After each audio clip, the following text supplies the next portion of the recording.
اللهم صل على سيدنا محمد يا رب صل وسلم دائما أبدا على حبيبي. تراویح کے دوران ایک چیز کا خیال آتا ہے کہ آپ لوگ ماشاءاللہ اتنی پابندی سے نماز پڑھ رہے ہیں. کچھ لوگوں کو میں دیکھتا ہوں مسلسل صف اول میں ہیں پہلے روزے سے.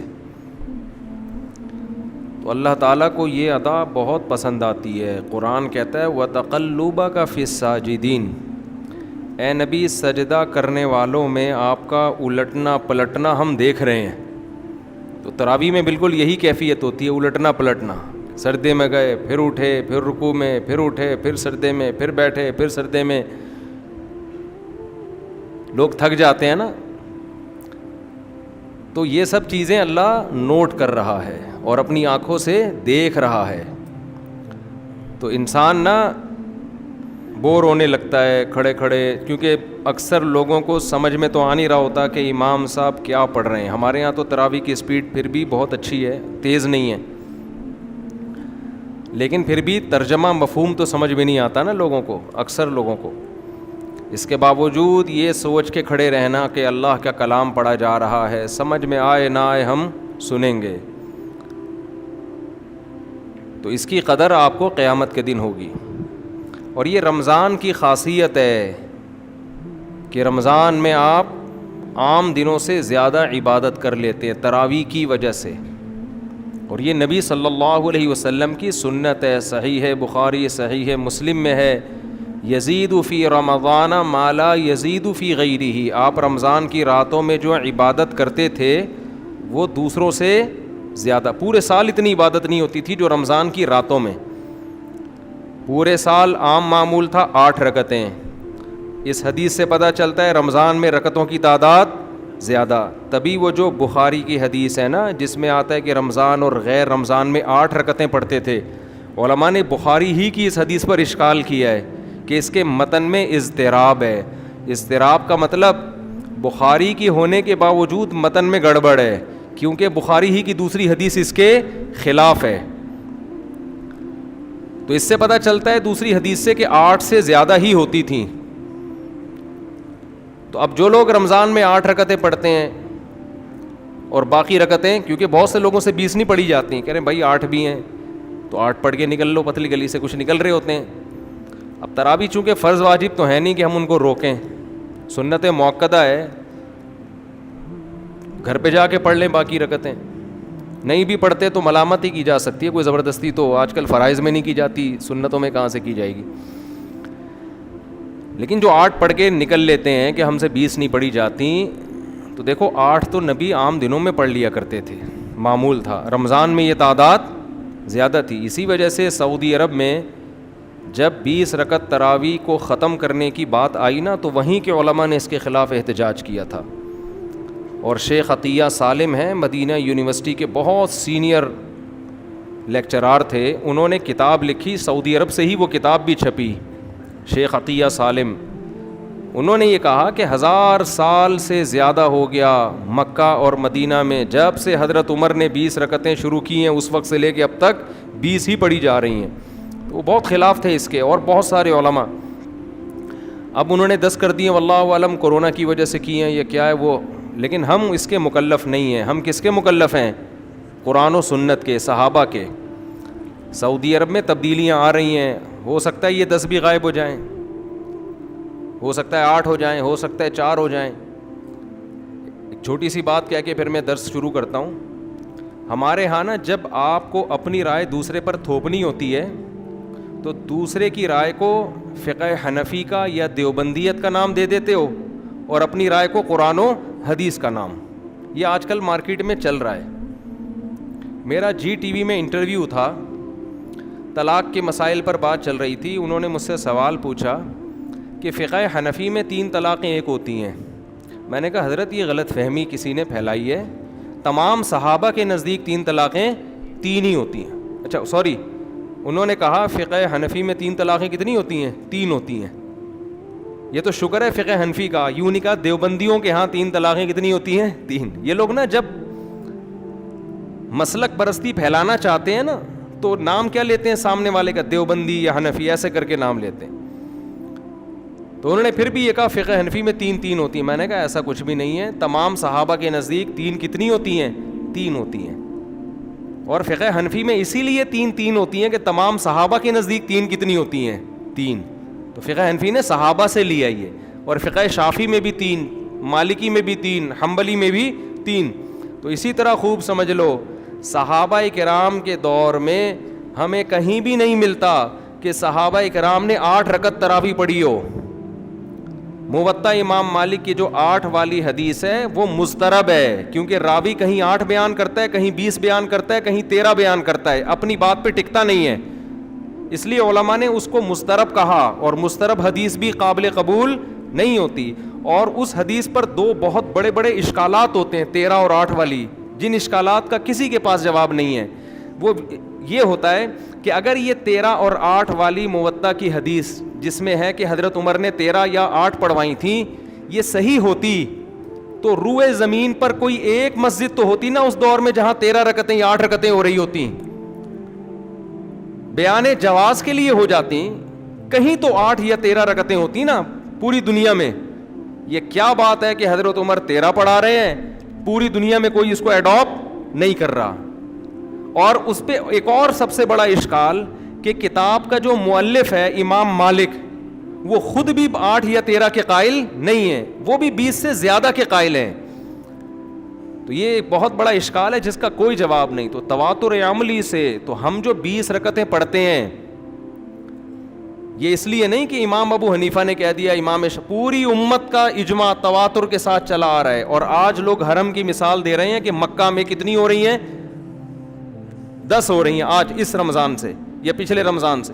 ان کو بولو امام شافعی کے دور میں جو مکہ تھا نا, امام شافعی نے 20 کا قول لیا ہے. کیوں؟ وہ کہتے ہیں مکہ میں ہم نے سب کو کتنا پڑھتا ہوا پایا ہے, صرف حرام مسجد حرام میں نہیں پورے مکہ میں 20 رکعتیں پڑھتا ہوا پایا ہے. مدینہ میں, بصرہ میں, کوفہ میں, دمشق میں, شام میں, جہاں جہاں اسلام گیا ہے, رمضان آیا تو مسجدیں تراویح سے بھری ہوئی ہوتی تھیں اور 20 رکعتیں اس وقت سے پڑھی جا رہی ہیں. تو اب جو چینجنگ ہو رہی ہے, اب جو چینجنگ سعودی عرب میں یا دنیا میں ہو رہی ہے, اس چینجنگ کو کوئی بھی قرآن و سنت اور صحابہ کے مقابلے میں قبول نہیں کرے گا.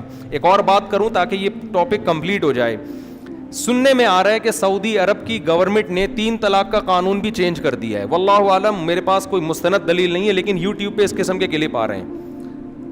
ہمارے اہل حدیث بھائی اس کو بھی اب کوٹ کریں گے. دیکھو سعودی عرب کی عدالتیں اب تک 3 طلاق کو 3 کہتی رہیں, لیکن اب کوٹ کیا کر رہی ہے؟ 3 کو کتنی کہہ رہی ہے؟ 1. تو دیکھو سعودی عرب کے علماء نے بھی مان لیا. سعودی عرب میں اسلام آج آیا ہے؟ مجھے ایک بات بتاؤ. سعودی عرب سے تو اسلام پوری دنیا میں پھیلا ہے. آج تک سعودی عرب کی عدالتیں 3 طلاق کو 3 کہتی تھیں, اور پوری دنیا میں 3 کتنی تھیں؟ 3. آج سعودی عرب میں اگر 3 کو 1 کہہ دیا جائے, خدا کی قسم اس فتوے کو اٹھا کے دیوار پہ پھینک دو, اس کی کوئی حیثیت نہیں ہے. اس کا مطلب کہ امت 1400 سال سے گھاس کھا رہی تھی, آج سعودی حکومت ہمیں بتائے گی یا سعودی کورٹ ہمیں بتائے گی کہ صحیح کیا ہے اور غلط کیا ہے. ہم سعودی علماء کا احترام کرتے ہیں اور سعودی علماء اس پر متفق نہیں ہیں. سعودی عرب میں جب یہ قانون بنا تھا نا, کہ جب بعض علماء نے فتویٰ دیا تھا کہ 3 1 ہوتی ہیں, وہیں کے بہت سے علماء نے اس کے خلاف احتجاج کیا تھا. لیکن بات یہی ہے کہ وہاں سنی جاتی ہے گورنمنٹ لیول پہ جو کام ہوتا ہے. وہاں حکومت کے خلاف آپ کوئی ایک حرف زبان سے نکال دیں تو آپ ایسا جیل میں بند ہوتے ہیں کہ کوئی پوچھنے والا نہیں ہوتا. بڑے بڑے علامے وہاں سعودی عرب میں جیل میں پڑے ہوئے ہیں. تو اس لیے آج کل جو یوٹیوب پہ بعض اہل حدیث علماء یا بعض سلفی علماء بار بار ائمہ حرمین کا حوالہ اور سعودیہ کا حوالہ اور شیخ بن باز کا حوالہ, یہ سارے علماء ہمارے لیے قابل احترام ہیں, لیکن یہ حوالے آپ نہ دیں, کیونکہ سعودی عرب میں چلتی کس کی ہے؟ گورنمنٹ کی. آپ گورنمنٹ کی پالیسی کے مطابق بات کریں گے تو ٹھیک ہے, ذرا سا انحراف کیا آپ نے اور آپ مارکیٹ سے ہوئے شارٹ. سمجھتے ہو؟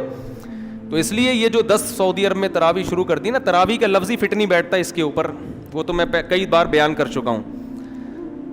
تو یہ خیر یہاں سے بات چلی ہوئی کہ دیکھو یہ جو بار بار اٹھک بیٹھک، اللہ کیا کہتے ہیں وَتَقَلُّبَكَ فِي السَّاجِدِينَ، اللہ آپ کا اس الٹنے پلٹنے کو دیکھ رہا ہے. تو اس لیے رمضان کی راتوں میں جو حضرت عمر رضی اللہ تعالیٰ عنہ نے مسجدوں کو آباد کیا، حضرت علی اپنے دور حکومت میں مسجد نبی میں گئے، دیکھے کہ تراویح کی نماز ہو رہی ہے، تو فرمایا اللہ عمر پر رحم کرے یا عمر کی قبر کو نور سے بھرے، اس طرح کے الفاظ کے جنہوں نے ہماری مسجدوں کو بارونق کر دیا. کیونکہ یہ کام آپ خود سے نہیں کر سکتے. اب مثال کے طور پہ کوئی یہ چاہے کہ میں رمضان کے بعد بھی مسجدوں کو رونق بخش کے میں کیا کرتا ہوں، رمضان کے بعد بھی راتوں کو مسجد میں تہجد کا اہتمام اور لوگوں کو جمع کر کے نوافل پڑھوں گا جماعت کے ساتھ، تو یہ عمل جائز ہوگا؟ نہیں ہوگا جائز. اس لیے کہ ہمارے پاس خلفائے راشدین سے اتنے بڑے پیمانے پر جماعت کا ثبوت صرف رمضان میں تراویح میں ملتا ہے، اس کے علاوہ نہیں ملتا. تو اس لیے شاعر نے کہا تمتع من شمیم عرار نجد فما بعد العشیۃ من عراری، کہ عرار کی بوٹی سے خوشبو یہ رات کے وقت میں اٹھا لو، رات گزرنے کے بعد اس میں خوشبو نہیں رہے گی. رات کی رانی کی خوشبو کب ہوتی ہے؟ رات. آپ نے کہا میرے پاس ٹائم نہیں ہے میرے پاس، میں فجر کے بعد سونگوں گا اس کو بیٹھ کے، کرسی ڈال کے بیٹھ جاؤں گا، تو عقل مند کہے گا بھائی یہ رات ہی کے لیے خوشبو ہے، یہ پیکج یا یہ آپشن آپ کے پاس دن میں نہیں ہوگا. دن میں آپ گٹکا سونگے، پان سونگے، تمباکو سونگے. تو یہ جو تراویح کی کثرت سے نماز ہے، کثرت سے رکعتیں پڑھی جاتی ہیں جماعت کے ساتھ، مسجدوں کو رونق بخشی جاتی ہے، یہ آپشن آپ کے پاس صرف کب کے لیے؟ رمضان. جہاں چاند نظر آیا آپ نے 10 رکعتیں پڑھی، 10 باقی تھیں، چاند کا اعلان ہو گیا تو اگلی 10 پڑھنے کی آپ کو اجازت نہیں ہے. تو یہ اتنی بڑی رمضان کی فضیلت ہے. تو اس لیے ایک خوب بات سمجھ لو، نماز میں دل لگے نہ لگے پڑھنا ہے. کیونکہ نا شروع میں لوگوں کی طبیعت میں ہوتا ہے جوش، وہ کیا کرتے ہیں، یہ سوال بہت لوگ پوچھتے ہیں کہ جوش ہوتا ہے پہلے دن تو آئیں گے مصلی بچھا کے رومال پہلے ڈال کے چلے جائیں گے میری جگہ، یہ بڑے خوشو و خضوع سے نے یوں کر کے نماز کی نیت باندھی، کسی نے یوں کیا، کسی نے یوں کیا، کسی نے یوں کیا، بڑے خوشو و خضوع سے کھڑے ہوئے، اور پھر جناب بڑا مزہ آ رہا ہے، اور 2 4 3 4 5 6 دن کے بعد بولا یار یہ کیا مسئلہ ہو گیا بھائی، ایک ہی روٹین ہے، افطاری کرو، پکوڑے کھاؤ، مسجد میں نماز پڑھو، پھر گھر جاؤ، چائے پیو، لمبے ہو جاؤ، پھر اٹھ کے آؤ، پھر کھڑے ہو. تھوڑے دن میں آدمی کیا ہو جاتا ہے؟ عادی، پھر اس کو بوریت ہونے لگتی ہے. علماء کہتے ہیں کہ اصل میں عبادت کا ٹائم اسی وقت شروع ہوتا ہے جب آپ کو بوریت محسوس ہونا شروع ہو جائے. اصل میں تو ٹائم اب شروع ہوا ہے. جم میں جب آپ جاتے ہیں نا تو وہ ڈنٹ ونٹ پیلنا شروع کرتے ہیں، 10 کے بعد تھک گئے تو ماہر لوگ کیا کہتے ہیں، جب تھکے ہو نا اس کے بعد ایکسرسائز کا ٹائم شروع ہوتا ہے. اس لیے کہ یہ 10 جو آپ نے ڈپس نکالے اس کا تو آپ میں پہلے سے اسٹیمنا تھا. کیا ہو گیا، یہ کیا ہو گیا؟ جب بھی میں بولتا ہوں ایک طوطا یاد آتا ہے. ایک بولنے والے طوطے سے کچھ دن پہلے ملاقات ہوئی، اس کا مالک اسے کچھ کہہ رہا ہے تو کہہ رہے کیا ہوا، وہ طوطا کہہ رہے کیا ہوا. تو طوطے بھی عجیب ہوتے ہیں. تو 10 کے میں جب تھک گئے تو اب کہتے ہیں اب لگاؤ اصل میں، کیونکہ 10 تک کا تو اسٹیمنا پہلے سے آپ میں تھا، 10 ڈپس تو آپ پہلے سے لگا رہے تھے. اب 11ویں پہ اگر آپ 20 پہلے سے لگا سکتے ہو تو 21ویں پہ شروع ہوتا ہے. تو جو آپ کی طبیعت میں جوش تھا نا نماز کا، دعاؤں کا، وہ تو ہو گیا. اب جب آپ کو بوریت شروع ہو رہی ہے، دل میں اکتاہٹ ہو رہی ہے، اب اصل میں عبادت کا ٹائم شروع ہوا ہے. تو اس لیے کام کو فوکس کیا کرو، اس کو فوکس نہ کیا کرو کہ میرا دل لگ رہا ہے یا نہیں لگ رہا، مزہ نماز میں آ رہا ہے یا نہیں آ رہا. کام کو فوکس کرو، جو اللہ نے ڈیوٹی لگائی ہے ہم اس اللہ خوش ہوتا ہے رمضان میں تراویح کی نماز سے ہم پڑھیں گے، بس دل لگے نہ لگے. ہمارے حضرت کو ایک طالب علم نے خط لکھا، حضرت جہاں نماز کی نیت مانتا ہوں نیند آ جاتی ہے.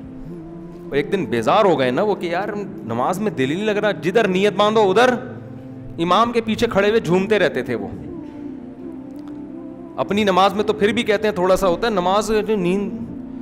تو حضرت نے فرمایا بھائی جان کے تو نہیں سو رہے نا؟ کہا نہیں حضرت بس غلبہ ہوتا ہے، جیسے ہی نیت بنتی ہے میں سو جاتا ہوں. اتنا سوتے تھے سجدے میں نا کونی مارتے تھے ہم ان کو کہ بھائی اٹھ جاؤ، پھر وہ اٹھتے تھے. پاکستان میں جب تراویح ہوتی ہے نا 2 سامے ہوتے ہیں، ایک بتانے کے لیے، ایک اس کو کونی مارنے کے لیے. حقیقت ہے آج کل تو ہمارے 2 ویسے ہی سامے ہیں، لیکن حقیقت میں مسجدوں میں آپ نوٹ کرنا اکلوتا سامے ہمیشہ سوتا ہے. ہم نے بھی 3-4 سال پہلے ایک سامنے رکھا تھا, سو رہا ہوتا تھا وہ, کیونکہ وہ کھڑا کھڑا سو جاتا تھا. اب غلطی آ رہی ہے بتا نہیں رہا, اس کو ساتھ والے کو نہیں مارتے تھے, وہ امام اٹک گیا ہے اٹھ جا, پھر وہ ایک دم اٹھتا تھا, وہ دیکھتا تھا امام پڑھ کہاں سے رہا ہے. یہ ہماری مسجد میں بہت ہو چکا ہے. تو انڈیا پاکستان کی ایک خاصیت ہے کہ یہاں سامنے کے ساتھ ایک کونی مارنے والا بندہ ہوتا ہے. تو وہ سو جاتے تھے نا, کونی مارتے تھے تو اٹھتے تھے. تو انہوں نے لکھ کے دیا کہ میں تنگ آ گیا ہوں, میں چائے بھی پی کے دیکھ لی, منہ میں مرچی بھی دبا کے دیکھ لی, ہر کچھ کر کے دیکھ لیا. تو حضرت نے فرمایا کوئی مسئلہ نہیں ہے, نماز بھی ساتھ ساتھ اور نیند بھی ساتھ ساتھ. کیا خیال ہے, اس پہ خوش ہو جاؤ بھائی. اللہ نے جو ڈیوٹی لگائی ہے وہ پوری ہو رہی ہے, اللہ اسی پہ خوش ہوگا کہ میرے بندے کو جو میں نے کام لگایا ہے وہ کام نہیں چھوڑا. ایک مثال دے کے بس آگے چلتا ہوں. دیکھو آپ کے باس نے آفس میں آپ کو کوئی کام دیا کہ یہ چیک ہے بینک سے لے جا کے کیش کرا کے کمپنی کے اکاؤنٹ میں ڈال دے, یا اس طرح کا کوئی کام لگایا, یا ڈائریکٹ کمپنی کے اکاؤنٹ میں چیک جا کے جمع کرا دو. اب آپ کو بوریت ہو رہی ہے, بورنگ کام لگ گیا آپ کے ساتھ, آپ گاڑی چلا رہے ہو یا رکشہ لے کے جا رہے ہو, بورنگ, دل نہیں لگ رہا بالکل نا اس کام میں, اور آپ نے بالآخر چیک جمع نہیں کرایا. باس نے پوچھا کیوں بھائی کام کیوں نہیں کیا آپ نے؟ آپ نے کہا خشوع و خضوع نہیں پیدا ہو رہا تھا, ایک جذبہ نہیں تھا کمپنی کو ترقی دینے کا. پچھلے مہینے جب میں جاب پہ آیا تھا نا, ایک جذبہ تھا. آپ جب کام کوئی میرے ذمے لگاتے تھے ایک دم ایک امنگیں پیدا ہوتی تھیں کہ یار میں یہ کام کروں گا, باس مجھ سے خوش ہوگا, جب خوش ہوگا میری تنخواہ بڑھے گی. تو یہ ساری چیزوں کے جذبات کی وجہ سے نا ایک موٹیویشن ملتی تھی, دوڑتا ہوا جاتا تھا, دوڑتا ہوا آتا تھا. پتہ نہیں کہ بوریت اس دفعہ بہت ہو رہی تھی مجھے, چائے نہیں ملی تھی یا کیا مسئلہ تھا, نسوار کا ٹائم تھا, وہ بوریت. باس ایک تھپڑ لگائے گا, بولے گا بھائی تیرے ذمے جو کام لگائے نا, جو خشوع و خضوع ہو یا نہ ہو, مجھے کام چاہیے, کام. تجھے تنخواہ کام کی ملتی ہے, خشوع و خضوع کی نہیں ملتی. تو خوب سمجھ لو, نماز میں خشوع و خضوع, دعا میں خشوع و خضوع, یہ بہت بڑی کوالٹی ہے, یہ بہت اچھی بات ہے, لیکن یہ مقصود نہیں ہے. تبھی حضرت مولانا اشرف علی تھانوی رحمہ اللہ کہا کرتے تھے کہ یہ کیفیات جو ہماری بنتی ہیں نماز میں, دعا میں, یہ محمود تو ہیں, مقصود نہیں ہے. محمود کا معنی پسندیدہ کیفیات تو ہیں, یہ اس سے فائدہ ہوتا ہے, لیکن یہ مقصود نہیں ہے, ہدف نہیں ہے. ہدف کیا ہے؟ کام. اگر آپ نماز پڑھ رہے ہو, خشوع نہیں بھی پیدا ہو رہا, اس سے آپ اچھے ہو جو 4 نمازیں قضا کر کے ایک خشوع و خضوع سے پڑھ رہا ہے. صحیح ہے نا؟ تو 4 کیا کر رہا ہے؟ گول کر رہا ہے. تو جو اللہ نے کام آپ کے ذمہ لگایا ہے اس کو پابندی سے کریں. پھر کیا ہوتا ہے؟ عادت پڑ جاتی ہے. تو کسی نے حضرت حکیم الامہ سے پوچھا کہ مجھے اب نماز کی عادت پڑ گئی, اب تو میں عادتاً یہ کام کر رہا ہوں. تو انہوں نے کہا کہ اچھی بات ہے, اگر اچھے کام کی عادت پڑ جائے تو اور کیا چاہیے بھائی, اچھے کام کی اگر عادت پڑ جائے, سبحان اللہ. مفتی طارق مسعود صاحب کے بیانات سننے کے لیے youtube.com/مفتی طارق مسعود کو سبسکرائب کریں, اور اگر آپ لائیو ویڈیو کو کبھی بھی مس نہیں کرنا چاہتے ہیں تو سبسکرائب کرنے کے بعد بیل آئیکن پہ کلک کرنا مت بھولیں. جزاک اللہ.